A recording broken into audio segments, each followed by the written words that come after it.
Hey guys, thanks for sticking with us. We are back now. We continue the podcast talking about the Philadelphia Stinking Eagles. Philadelphia.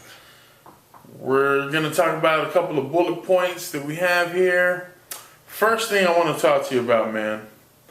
You tell me your thoughts on it.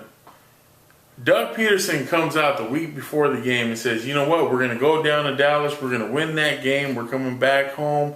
We're first place in our division, and we're going on from there. Shut your damn mouth. Later on in that same day, report says, hey, Doug, what's up with that guarantee? I never guaranteed anything. Shut your damn mouth. Man, I think Doug Pederson was trying to get his team riled up. They had just went to Philly and beat, not Philly, but Green Bay and beat Green Bay, right? I think he was just trying to get his team riled up, man, but you don't make guarantees. You're not that type of coach. I mean, I didn't take it as a full guarantee. I took that as hey, you know what, I believe in my squad. I get that. What coach is going to go out there and say, you know what, we might win, we might not?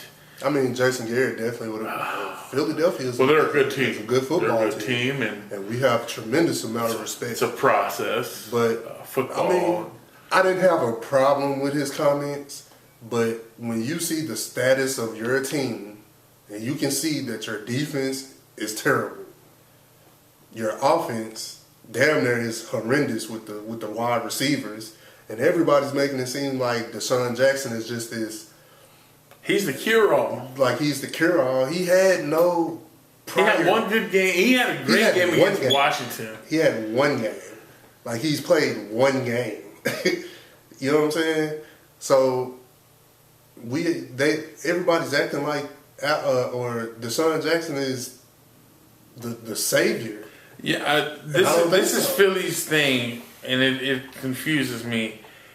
Our secondary is trash, but wait till D-Jax gets back. Yeah. Our offensive line is hurt, but wait till D-Jax gets back. And it don't work that way. Our locker room is imploding. Wait till D-Jax gets back. It just don't work that way, man. Like, the Philadelphia Eagles, especially with everything that's going on with their team right now, albeit the Doug Pederson stuff, albeit the stuff coming from the locker room that we're going to talk about in just a moment, it just seems like they cannot find their way. Like, they're relying on Carson Wentz, but then they're not relying on. They don't know what they want to do. They really don't have no identity on offense. Exactly. Alshon Jeffrey is not really doing anything special. You have a running back by committee kind of thing going on. Jordan Howard is decent, but he's not anything special back there. Your tackle is hurt. Lane Johnson is now talking smack about how people should be held accountable. Your head coach says, hey, you know what, we're going to win. And then says, well, I didn't guarantee that. And like you said, I didn't have a problem with him saying, you know what, we're going to go down there and we're going to win. My problem was, why backtrack? I mean, yeah, if you say... What do you gain by saying, you know what, I didn't really say it like that? Have balls about it. Double down. Yeah, I guaranteed it. Because I believe in my team. You don't want to look like a jackass. No, because now you look... Now you really look like a jackass. You look bad to your players because your players are like, Coach, you said this with conviction, and then turn right around and said you didn't say it. Backtrack off of it. Like, are you not certain we can win it? I mean, I just never believed in the Eagles from the jump, though, man. Like, everybody said they had the deepest roster, and this could be true, but when you look at... Their secondary is Swiss cheese. The secondary is terrible. Carson Wentz is inconsistent. The receivers are god-awful. Nelson Aguilar. He's got the dropsies. The running back by committee. I don't know why they do this. You got a damn good running back in Jordan Howard. He's a bruiser back. Go out here and let this man run the ball. establish the run. So your quarterback can do what he needs to do. That's what I'm saying. They don't know what the identity is. Are we going to run it, or are we a passing team? I mean, or are we just a defensive team that we need a bus driver to kind of make sure we don't lose the game. We don't need him to win the game. And then we got the locker room stuff. What was it that Alshon Jeffrey? He said we need to make things more simple. That even Peyton Manning knew when to check it down.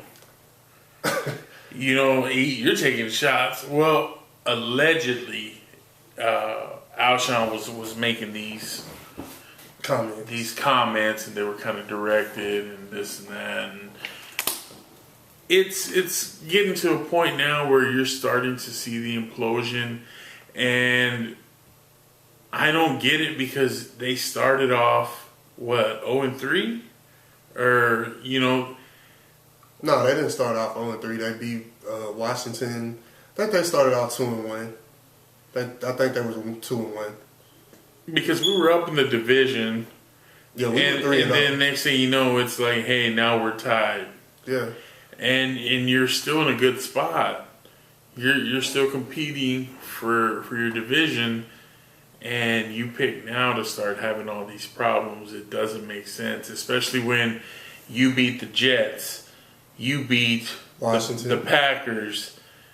Dallas didn't beat those teams, so you're looking at it like, we're killing it here. We're going to go into Dallas and we're going to handle business, and you couldn't get it done. Any given Sunday, things can happen, but instead of taking this path, Philly's kind of going the other way. And to me, like I said, it doesn't make sense. You shouldn't be fighting. You should be coming together and saying, you know what, we're still competing, and we have a really good chance to win this division. Well, that's the thing, though, man. Losing magnifies everything. And I think winning covers... Yeah, winning covers up a lot. Yeah. And losing magnifies everything.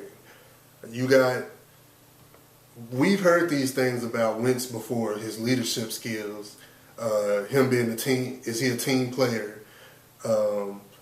We haven't really heard anything about, players being late to meetings, things like that. But as far as Carson Wentz and questioning what he really is...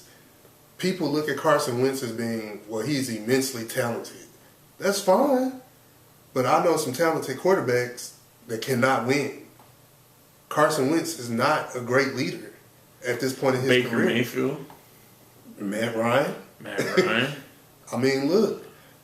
This same team, they went, 13-2 with Carson, or 11-3, something like that, with Carson before Nick Foles took over. But your backup came in, drove the train to the Super Bowl. And the team rallied. The team rallied around that guy. And played just as good as you. Your backup played just as good as you. Philly has made it abundantly clear Carson is our guy, which is fine. But don't come out here and say, Carson is a great leader. He gets his troops ready. I've listened to the sounds from the sideline. He sounds like he's praying for a win. Dak come out here, and I'm not comparing the two right now, but Dak comes out and it's like, bring this in tight. We about to go out here and do what we need to do and get them fired up. Carson is like, all right, guys, all things good through Jesus Christ. And God, forgive me, God, I'm not trying to use you.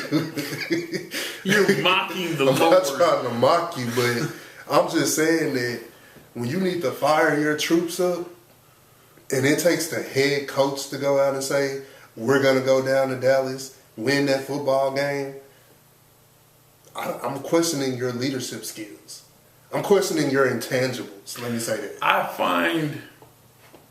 we talked about it off camera, but I find Wentz has more arm talent, hands down, than Dak does. Yeah.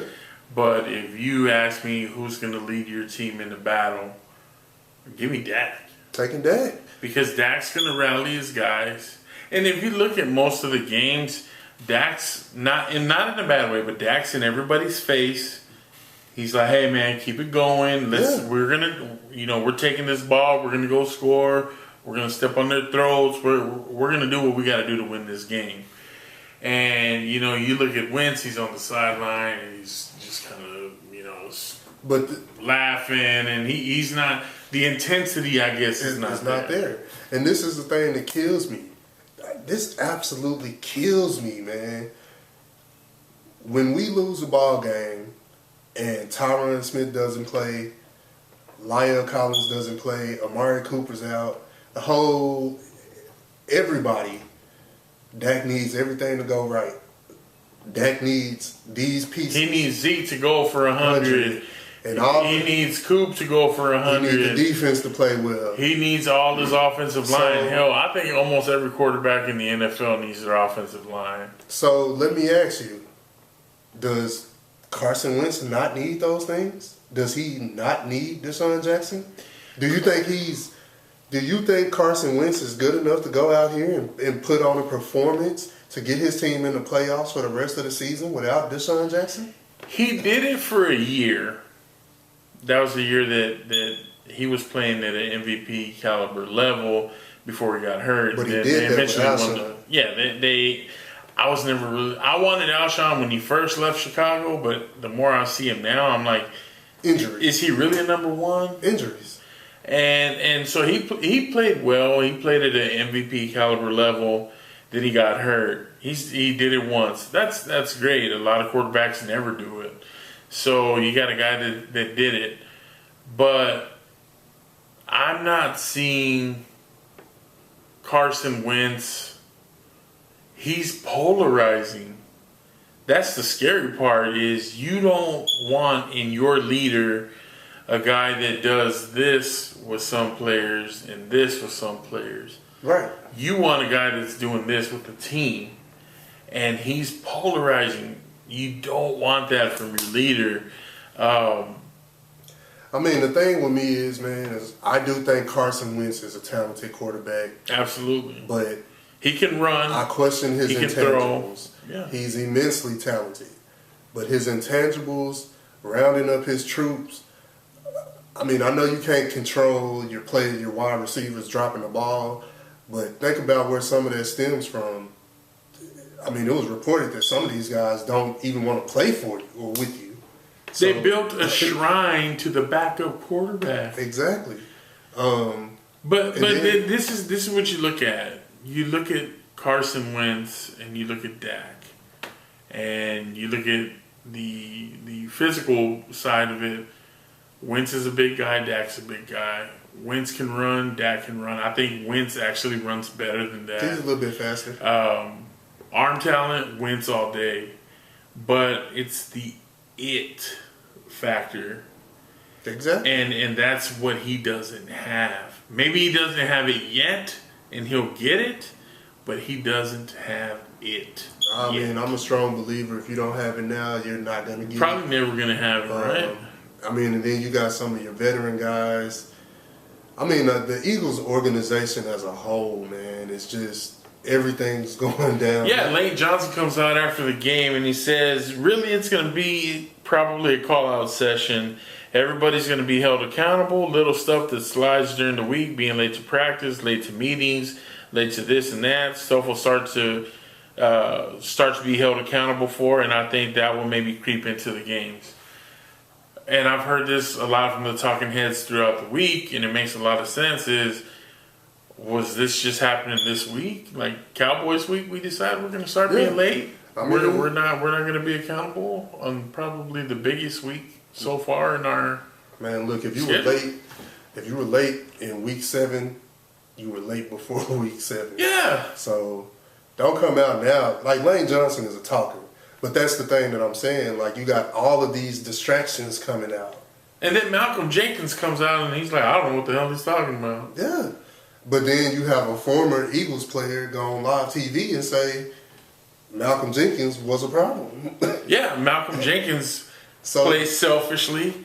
Malcolm Jenkins is not accountable for his actions. Exactly. Malcolm Jenkins is basically an individual out there. Yeah. And that's Orlando Scandrick, saying these things, and then comes back and says, well, there's turmoil. It starts at the top. It's not It's not, any one thing. It's they haven't. What did he say? They're not adjusted to success, something like that. Basically, they're still riding on that Super Bowl, and he's like, hey, you got to keep moving. Exactly. I mean, he went so far to say that the GM Howie Roseman, if Howie Roseman told him it was raining outside, he would take shorts outside. Like, so I'm saying, man, it starts here, it trickled down to the coach, it's trickling down to the players, and you got all this stuff that's coming from in between. Eagles got to get it together, man. You think if the Eagles keep skidding like this, you're looking at maybe Doug Pederson on the hot seat? No. No? No, because he won a Super Bowl within the last 3 years. No. He will have an opportunity to right the ship, but I do think if he does not right the ship in 1 to 2 years, then definitely he's out. He gone? He gone. All right. So, Philly, you need to get it together. I tell my brother-in-law James this. Shout out to James. I love you, even though you're a Philly fan. I told him after the Cowboys smacked the tar out of the Eagles, I told him there's still a lot of football left. You have to be humble in both victory and defeat. Mm-hmm. And you have to understand that one game doesn't make a season. You know what I'm saying? Because we can go to Philly at the end of the year and get the crap beat out of us. I mean, we can. It's any given Sunday. But if the Philadelphia Eagles are riding on this Super Bowl that's already come and gone, you're hurt, man. You're doing all the wrong things because you still have a chance to be competitive. You still have a chance to win this division. And like I said before, you don't win the division, you're not making the playoffs.